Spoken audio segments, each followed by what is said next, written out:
Hey, Jake Williams from Rendition InfoSec here.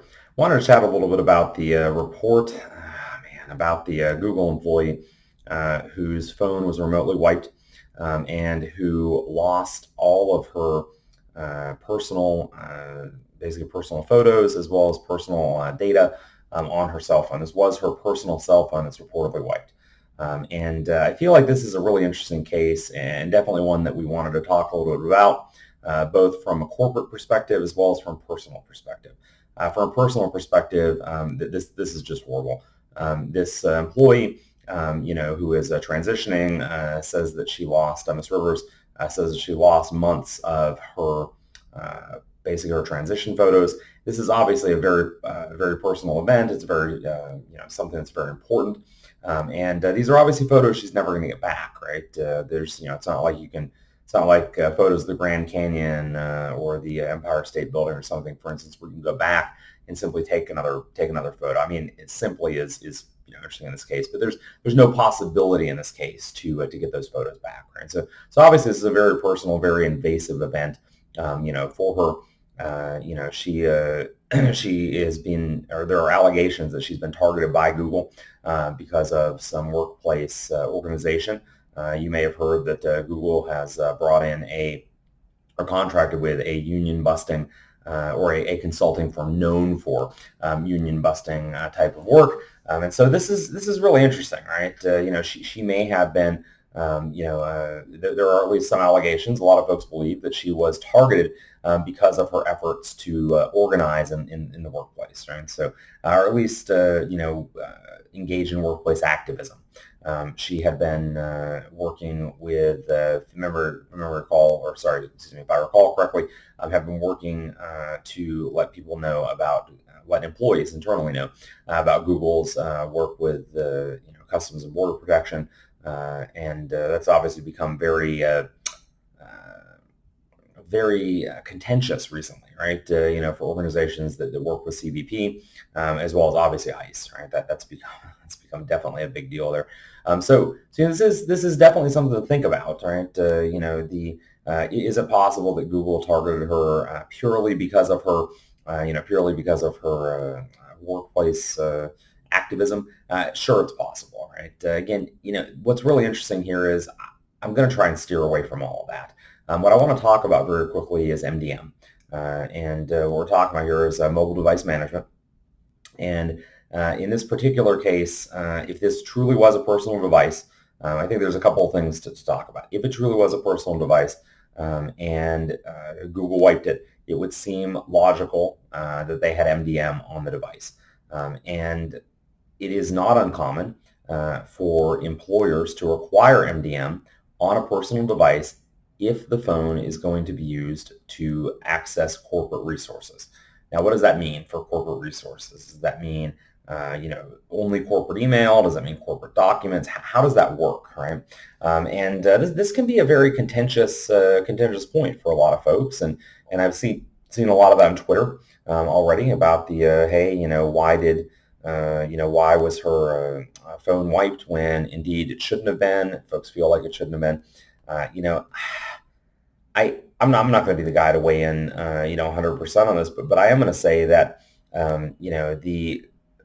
that Google, I have very little doubt that Google had legal authorization to wipe her phone. I have very little doubt that she signed an end user license agreement. I've talked a lot in the past about as far as consent goes.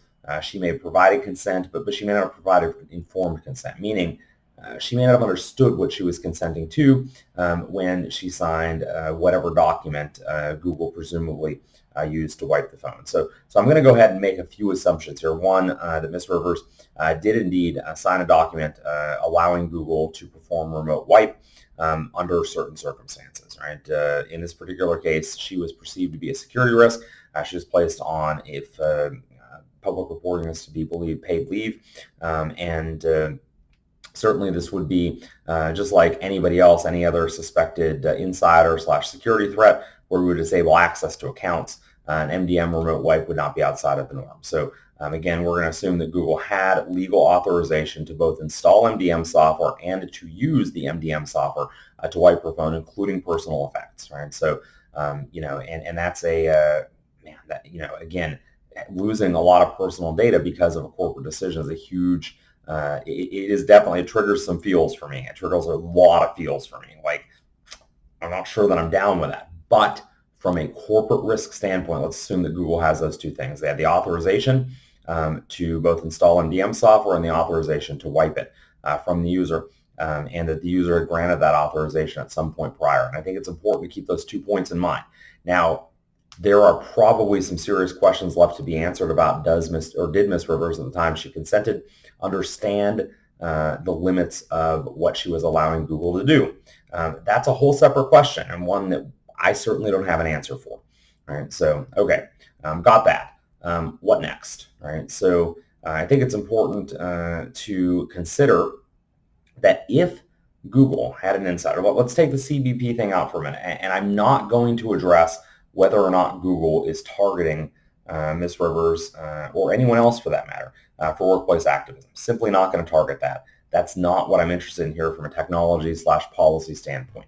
What I am interested in is what do we need to do, right, to understand the corporate risk, because Google, as an employer with lots of very, very sensitive data. I mean, Google has a revenue stream larger than the GDP of many small countries, right? So Google is not, Google doesn't get any free passes at all if they encounter a breach or if they suffer a breach, whether it's an insider or not. They don't get any passes, any free passes at all on, basically on that whole, we didn't have the money, we couldn't afford to put MDM in place, right? We didn't have all the policies set. They get no pass, no free pass at all, right? So Google's in a hard spot here. Google's in a spot where they need to be tough.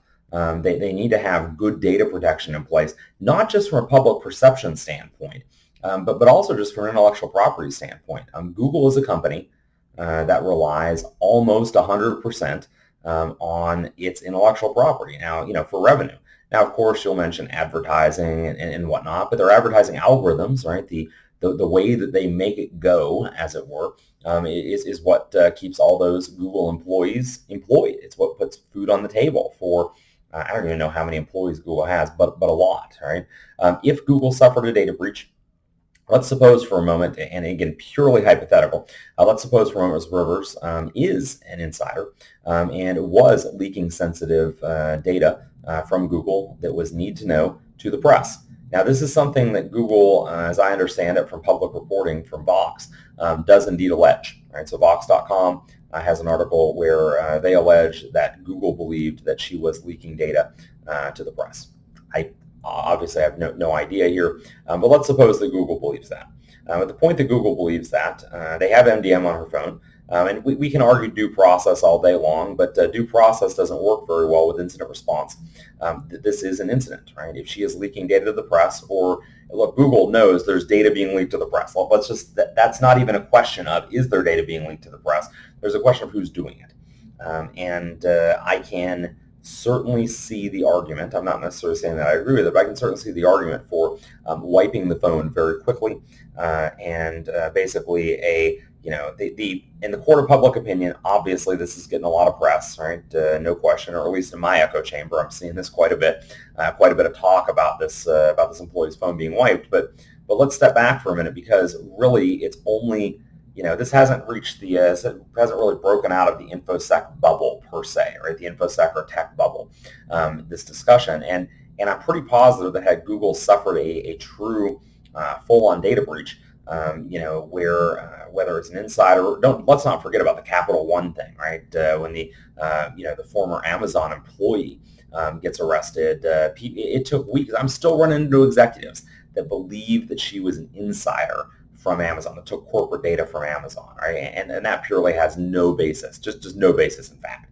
But it's taken weeks for the media to get, or took weeks for the media to get away from it. Again, I'm still running into executives who think that's the case, right? And I'm having to go set the record straight that indeed, while she may have used skills that she learned while she was at Amazon, there's no evidence whatsoever that this other, the Capital One hacker, that she had, used any of Amazon's internal knowledge, right, or internal intellectual property to have pulled off that hack, right? So again, I can kind of see where Google, particularly in the wake of the whole Amazon Capital One issue, right? I can totally see where they might, shoot first, ask questions later, particularly because there's no real legal ramification for Google, or likely no legal ramification. Again, I'm working under the two assumptions here that, Google had the authorization and they had the technical means to do it, and done. And so for Google, this was purely a risk mitigation. And maximizes risk mitigation for that matter. Now, there's some that note that you can install MDM, and you can have the MDM only restrict access to corporate email and only delete corporate email. And yes, okay. But look, there's the possibility of screenshots and copy and paste from corporate. Look, I don't know the security features enabled here, and I'm not going to argue that certainly that there could have been some granularity to what MDM did or didn't do. But I want you to turn this around for a moment. I want you to consider this from a Google standpoint. Again, I want to be clear that I'm not justifying their actions, but I'd like you to look at it through that corporate lens, because when you look at it through the corporate lens, right, we have Google, there's no question, has a clear need to protect their intellectual property, right? We explain this to every employee at Rendition, right? You have a clear need to protect the intellectual property, not only of Rendition, but also of every one of our clients, right? We regularly explain to people, right, and say, listen, we were going to give you the benefit of the doubt, right? If something goes sideways, we're going to give you the benefit of the doubt. However, none of us is as important as all of us, right? And at the end of the day, right, there's a lot of folks that rely on us for a paycheck. There's a lot of folks that rely, vastly more folks that rely on Google for a paycheck, right? And so Google obviously has a duty to its other employees, right, to ensure that the intellectual property that makes Google profitable doesn't suffer a compromise. And so I feel like Google's in this weird spot where they have to guarantee the security of that data, right? They had some allegation that this employee had looked at documents that were not within her need to know, and had audit logs and audit trails around that. This has all the hallmarks of an insider, and at the point that they decide to pull access, now again, I know there's going to be people that are jumping into the comments and be like, but they only targeted her because of her CBP activism inside, Customs and Border Protection activism inside of Google. I step back for a minute and assume that's not the case. If it is the case, hey, look, then everything else after that is purely retaliatory. But I only want to address the question of, should the employer have wiped the phone? Let's suppose for a moment they had very granular MDM, and they only, mobile device management, suppose that they only deleted Ms. Rivers' corporate email. If Ms. Rivers had screenshots of her corporate email, and yes, I know you can configure MDM to not allow screenshots and certain, if the device is rooted, I believe that's going to be required for that particular scenario. But regardless, you could conceivably, should I take that back? Well, whatever, doesn't matter. Depends on the MDM profile. But suppose for a moment that they had that set up, right, or didn't have that set up. I'm not sure what the configuration is, and I don't know that any of us outside of Google are either.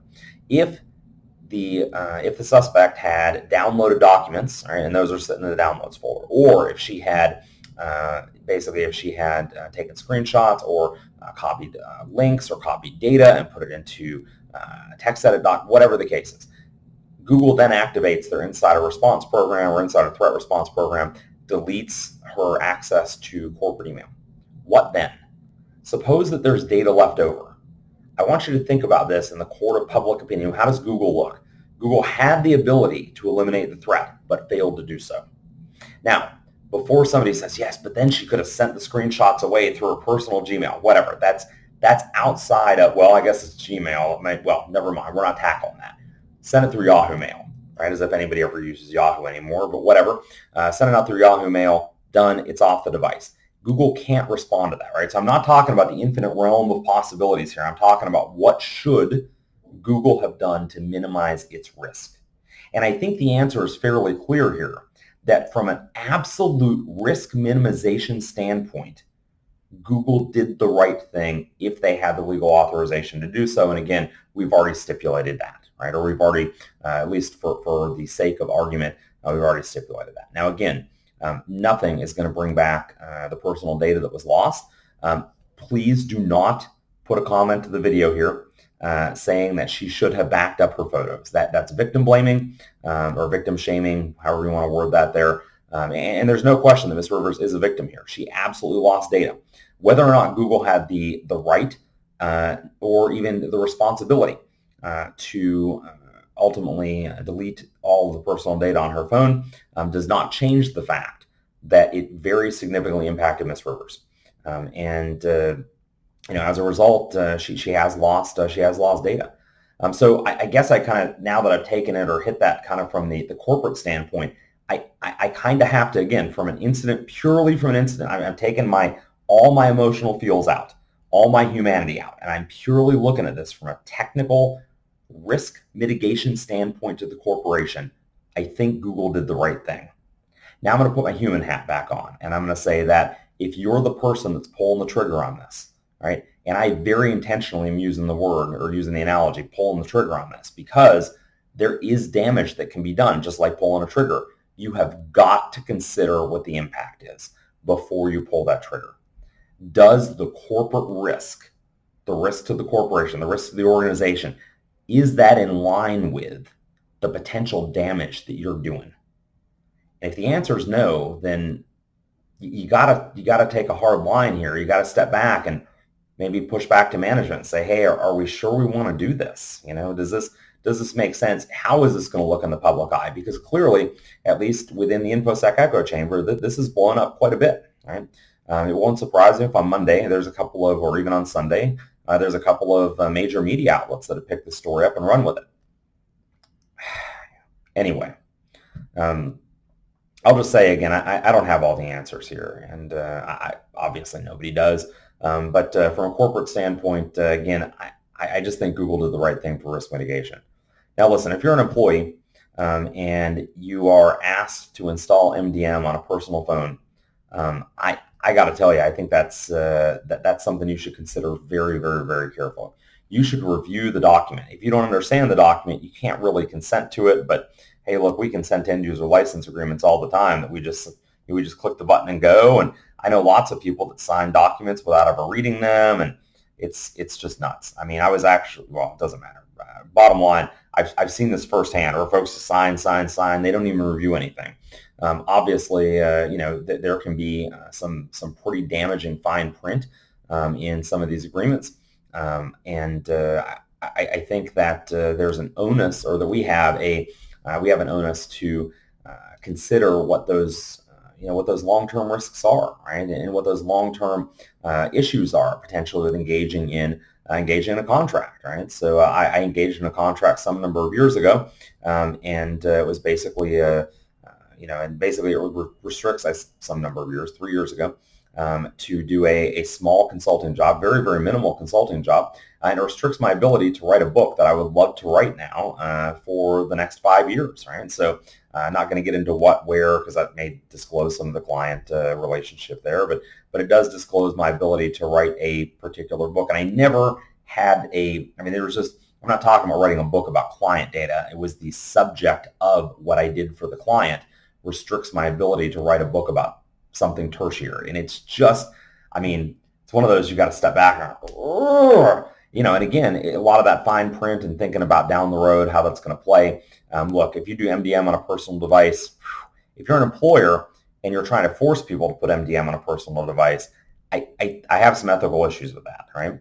Now, Google, to their credit, I know for a fact, offers employees who need access to Google data outside of work, offers them a business phone. However, if you take that business phone so that you don't have to put MDM on your own, you take that, they do expect to be able to contact you on that phone. So that means now you're carrying two phones. Now, I'm not going to get into the whole Hillary Clinton, two phone kind of issue there, right? Remember, very famously, get into the logistics of that, but remember very famously, part of the reason that she had a private email server was so she would only have to carry one phone. And even she's come back and said, yeah, that was a mistake. I totally should have separated. I totally should have separated business and private email, right? And she's not the only one, right? We're seeing now in some of the recent testimony, that obviously there are other State Department folks and ambassadors who in many cases are using WhatsApp and another third party, and basically crossing the streams between personal and business, personal and official. And I kind of step back and I look at the Google thing here, and and again, I'm not victim blaming here, victim shaming, and any of that, but I'll just mention that if an employer comes to you and says, hey, if you want access, or you're going to need, as a requirement for work, you're going to have to be able to access documents and data outside of the office. And if that's the case, if they offer you that and they say, hey, you're going to have to or require that, you have to take some pretty, you have to take, or at least make an informed decision about, do I want to carry a second phone? Do I want to carry two phones? Or do I want to leave them potentially full access to my phone? And so this is something to consider right up front. I'll just say, though, as an employer, if you require MDM and you don't offer a free phone as well as the service for it, man, you and we've got issues, right? Anyway, that's kind of where I'm going to leave it here. Obviously, I think, look, I'll just say this, and I'll say that I think there's probably a little bit of I could see both sides of the argument. It's very, very unfortunate, or both sides of the situation. It's a very, very unfortunate situation regardless, and I certainly hope that given that this is such a negative situation, some good comes out of that. And what I see good coming out of this is ultimately, employees looking and saying, wow, could this happen to me, right? Because if the answer is yes, and you don't want it to happen to you, you should take some action, is what it comes down to, right? So, and that action may be asking an employer for to issue a company phone or corporate-owned phone, or maybe that's not the right route. Maybe you just say, I'm not going to do anything personal on this burner phone. Whatever it is that you do, however you're going to play that game. Bottom line, commingling your business and your business and your personal data on a single device puts the employer in a position where they want to ensure that corporate data is gone from that device. And if they have the technical means to do it, you can bet that a lot of them are going to opt to minimize their risk. They're not going to think about your personal issues. They're in crisis mode. They're in incident mode, right? And an incident response, sometimes people make rash decisions. Sometimes people make decisions they wish they could take back. Bottom line here, they're going to seek to minimize their risk. Their interests, the corporate interests, are not always going to align with yours. Be smart about it. Anyway, with that, Jake Williams from Edition InfoSec. Peace out.